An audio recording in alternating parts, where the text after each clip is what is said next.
Change it. Hi, my name is Tyler Feldmann, and I worked for the Roanoke Redevelopment and Housing Authority, which serves Roanoke, Virginia, by providing affordable housing for low-income citizens and by redeveloping economically blighted areas. I worked within the Real Estate Development Department, and I researched the organization's Gainsborough Redevelopment Plan, which was an urban renewal program that they're preparing to close or amend.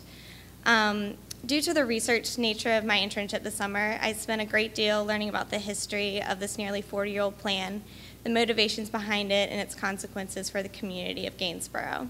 Its history is extremely complex and is not even well known by the current RHA staff and city officials.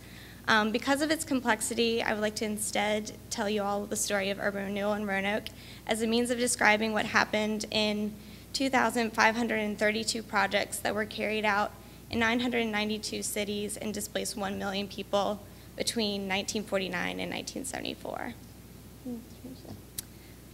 For those of you who don't know, urban renewal was the federally funded land redevelopment program for American cities that were looking to revitalize their downtowns and cleanse their inner city neighborhoods of the so-called slum conditions.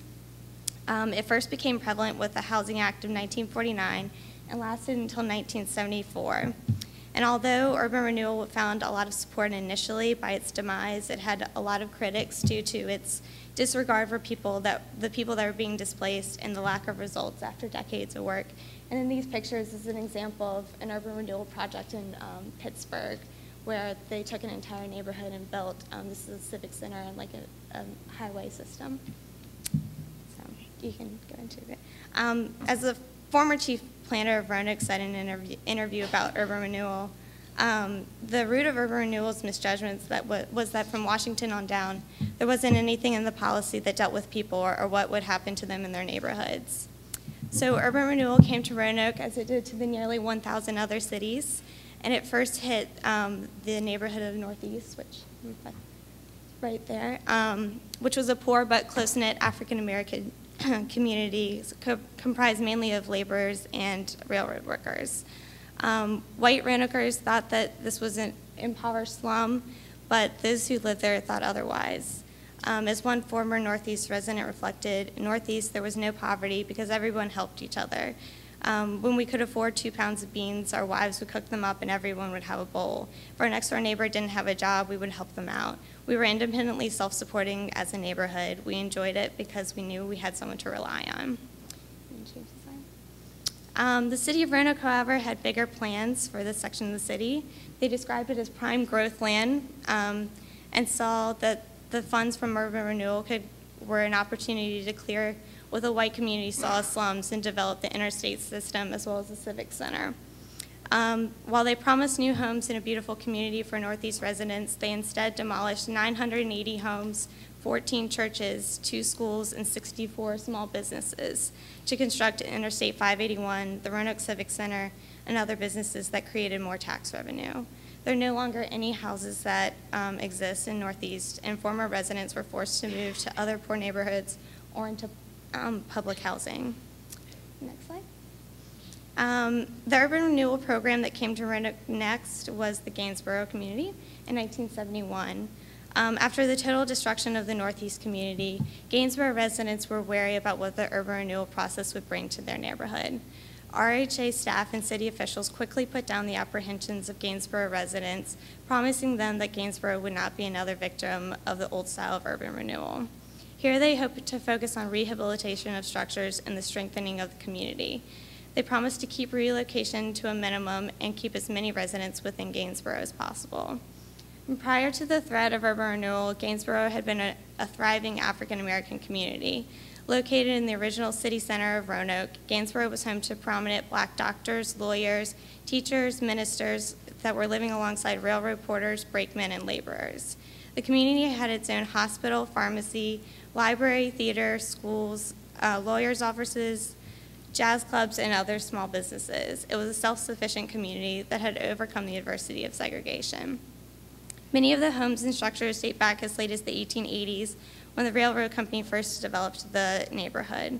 The homes range in style and size from everything from small two-room structures to elaborate Queen Anne homes that were set on the rolling hills of the city that you can see in this picture. RHA, in partnership with the City of Roanoke, saw something different for the community. On December 13, 1971, the city adopted the Gainsborough Neighborhood Development Plan, which was developed and written by RHA.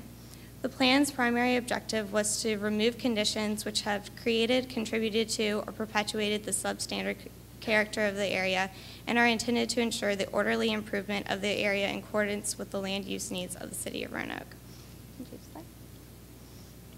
Within a few years of the original plan, all references to rehabilitation and conservation were removed, and they focused to acquisition, clearance, and new construction.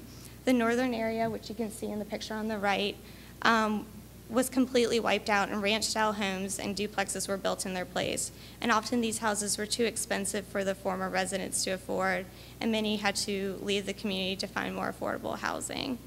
RHA condemned and acquired an additional 20 acres within Gainsborough for the construction of the Coca-Cola bottling plant, which was also set in the neighborhood. Next slide. The redevelopment plan for Gainsborough was amended 4 times in order to accommodate the evolving goals of RHA in the city. The focus eventually shifted back to conservation and rehabilitation. However, due to the constant threat of condemnation and the resulting disinvestment in properties, many buildings were lost to negligence, vandalism, and fire. In many cases, it was not economically feasible to renovate these structures, and many had to be torn down. As you can see in this picture, was the Clater Mansion was a prominent family, and their home burned down. It was a 22-room mansion that was the largest African-American house in the state. And this was the family memorial clinic that has been condemned, and no one's currently using it. Next slide, please. In 1950, 900 homes, a dozen churches, and 165 small businesses stood in Gainsborough. And the next slide. Today, there are less than 190 of the original homes that still exist, and over half of the neighborhood's properties stand vacant. And in total, Roanoke lost 1,600 homes, 200 businesses, and 24 churches because of urban renewal. Next slide. The community has been very outspoken about the conditions of their neighborhood, and some individuals have formed neighborhood organizations to preserve what is left.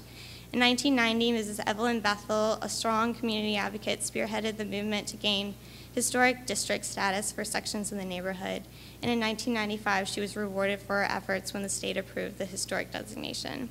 Others, such as Dr. Walter Clater, who we saw his clinic, have written local, state, and federal legislators arguing for more representation for his community. And today they continue to fight. In August of 2008, the RHA announced their plans to close the redevelopment plan, and community representatives came to the public hearing to convince RHA they did not want to be forgotten and are still waiting for the promise of a vibrant community. So through my research at RHA, I discovered that many cities are still dealing with these issues of how to address urban renewal and the projects of the 20th century. It is impossible to replace what is lost. However, I think that the most important thing that cities and local organizations such as RHA can do is build back trust with the communities that fell victim to these past policies. The lofty and ambiguous goals of the former plan should be replaced with small but possible action plans that are completed in partnership with the community, which is what RHA is striving to do today. And with time and cooperation, these communities can recover and prosper in the future. And thank you, Dr. Hicks, and my advisor.